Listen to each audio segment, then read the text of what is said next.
अब नेपाल की लगी लंका, इस पर बात करते हैं। श्रीलंका की तरह नेपाल में भी हालात बिगड़ने लगे हैं। नेपाल के विदेशी मुद्रा कोष खाली होने की कगार पर है। ऐसे में नेपाल में भुखमरी की चिंगारी सुलगने लगी है। नेपाल सरकार ने अपना खर्च घटाने के लिए कार, सोना और कॉस्मेटिक्स जैसे उत्पादों का आयात आधा कर दिया है।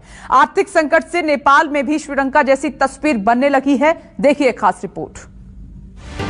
नेपाल में मचने लगा हाहाकार, आधा हो गया विदेशी मुद्रा भंडार।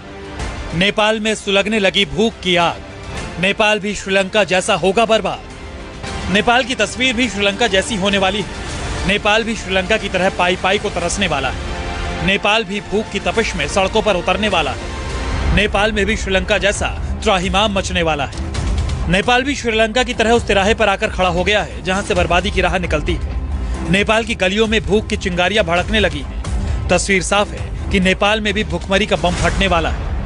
नेपाल में श्रीलंका जैसी तस्वीर बनने लगी है। खाने पीने से लेकर हर जरूरी सामान के लिए भारत और दूसरे देशों पर निर्भर नेपाल की सरकारी खजाना पूरी तरीके से खाली हो चुका है। देश के केंद्रीय बैंक के गवर्नर महाप्रसाद अधिकारी को निलंबित कर दिया गया है।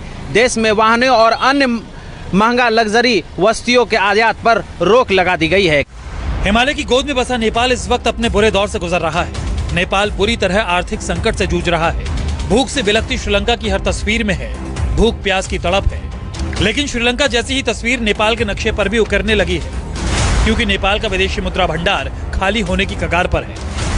हालात काबू करने के लिए नेपाल पूरी तरह से तैयारियों में जुट गया है। नेपाल ने अपना खर्च कम करना शुरू कर दिया है। नेपाल ने अपना खर्च घटाने के लिए कार, सोना और कॉस्मेटिक्स का आयात आधा कर दिया है, क्योंकि नेपाल का विदेशी मुद्रा भंडार आधा रह गया है। नेपाल के विदेशी मुद्रा भंडार में जुलाई 2021 से गिरावट आ रही है। वहीं कच्चे तेल की महंगाई ने रही सही कसर भी पूरी कर दी। केंद्रीय बैंक के आंकड़ों के मुताबिक फरवरी 2022 तक देश का विदेशी मुद्रा का कुल भंडार 17% घटकर 9.75 अरब डॉलर रह गया, जो जुलाई 2021 के मध्य तक 11.75 अरब डॉलर था। नेपाल की डगमगाती अर्थव्यवस्था को संभालने के लिए नेपाल केंद्रीय बैंक पूरी ताकत के साथ जुट गया है और केंद्रीय बैंक ने नेपाली वित्त मंत्रालय को चिट्ठी लिखकर आगाह कर दिया है कि सरकार को फॉरेन पेट्रोलियम पदार्थ के आयात पर नियंत्रण लगाना चाहिए। मौजूदा वक्त में नेपाल भारत को पेट्रोलियम उत्पादों के लिए हर महीने 24 से 29 अरब रुपए का भुगतान करता है, लेकिन केंद्रीय बैंक का कहना है कि ये राशि घटकर 12 से 13 अरब हर महीने होनी चाहिए। नेपाल ऑयल कॉरपोरेशन के अधिकारियों का कहना है कि अगर इस सुझाव को लागू किया जाता है तो इससे ईंधन की गंभीर कमी हो जाएगी। नेपाल को बर्बाद करने में कोरोना का भी बड़ा हाथ है। कोरोना की मार से चौपट हुए पर्यटन कारोबार ने भी नेपाल की कमर तोड़ दी है। हिमालय की वादियों में बसा नेपाल दुनिया का एक प्रमुख पर्यटन केंद्र है। एवरेस्ट की चढ़ाई का सबसे मुफीद रास्ता नेपाल से ही है। देश की जीडीपी में भी पर्यटन से होने वाली आय का बहुत बड़ा योगदान है। यही सेक्टर देश के विदेशी मुद्रा भंडार को बेहद जरूरी डॉलर मुहैया कराता है। लेकिन 2020 में कोरोना वायरस के प्रकोप के बाद टूरिज्म कारोबार ठप है। 2 साल से गिने चुने पर्यटक ही नेपाल पहुंच रहे हैं। बीते 2 साल की बात करें तो सिर्फ पिछले महीने यानी मार्च 2022 में सबसे ज्यादा 42,000 पर्यटक नेपाल पहुंचे।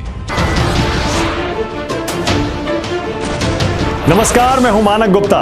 अगर आपको हमारा ये वीडियो पसंद आया हो तो इसे लाइक और शेयर जरूर करें और हाँ, हमें सब्सक्राइब और फॉलो करना ना भूलें ताकि आप देश और दुनिया की कोई खबर मिस ना करें। तो जुड़े रहिए हमारे साथ और देखते रहिए न्यूज़ 24।